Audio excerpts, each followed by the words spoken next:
నీటిపారుదల ప్రాజెక్టులపై మంత్రి Uttam Kumar Reddy power point presentation ఇచ్చారు. అసెంబ్లీ సమావేశాల నేపథ్యంలో పీపీటీకి ప్రాముఖ్యత ఏర్పడింది. గత బీఆర్ఎస్ ప్రభుత్వంలో చేపట్టిన ప్రాజెక్టులో అవినీతి అక్రమాలపై సర్కార్ పవర్ పాయింట్ ప్రజెంటేషన్ ఇచ్చింది. ప్రాజెక్టులు పాలమూరు రంగారెడ్డి ఎత్తిపోతల పథకంపై పవర్ పాయింట్ ప్రజెంటేషన్లో ప్రభుత్వం క్లారిటీ ఇచ్చింది. పవర్ పాయింట్ ప్రజెంటేషన్లో CM Revanth Reddy, deputy CM Mallu Bhatti Vikramarka, TPC chief Mahesh Kumar Goud, మంత్రులు, ప్రజాప్రతినిధులు పాల్గొన్నారు. కల్వకుంట్ల చంద్రశేఖరరావు గారు చాలా కాలం తర్వాత ప్రెస్తో మాట్లాడుతూ మరి వాళ్ళు పాలమూరు రంగారెడ్డి విషయంలో 90% పనులు చేసినామని చెప్పి ఒక స్టేట్మెంట్ ఇచ్చారు. మరి మీరు వచ్చిన తర్వాత తట్టెడు మట్టి ఎత్తలేదు, రూపాయి ఖర్చు చేయలేదు, మీరు పాలమూరు రంగారెడ్డి ప్రాజెక్ట్ ని ఇగ్నోర్ చేస్తున్నారు, మీరు కృష్ణా బేసిన్ పై ఉమ్మడి మహబూబ్నగర్ జిల్లా, ఉమ్మడి నల్గొండ జిల్లా మరి ఇరిగేషన్ ప్రాజెక్ట్స్ ఇగ్నోర్ చేస్తున్నారని ఒక ఆరోపణ చేయడం జరిగింది. ఇది పూర్తిగా అబద్ధం.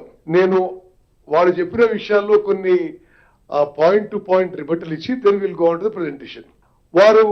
వాళ్ళు జియో ఇచ్చింది 10th June 2015 2015 జియో ఇచ్చింది.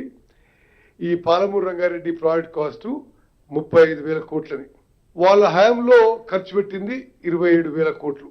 ఈ రోజు పాలమూరు రంగారెడ్డి ప్రాజెక్టు పూర్తి చేయడానికి పూర్తి స్థాయిలో డిస్ట్రిబ్యూటరీ ఛానల్స్, ఆయకట్టు కాలువలు, ఆయకట్టు పనులు అంతా పూర్తి చేయడానికి మేము లెక్కలతో సాగు పెడతాం 80,000 కోట్లు దాటుతుంది. మరి 80,000 కోట్ల పనులకి 27,000 కోట్ల పనులు చేసి మేము 90% పనులు చేయడం అనేది ఎంత సత్యదూరమైన విషయమో యావత్ తెలంగాణ ప్రజానీకం గమనించాలి.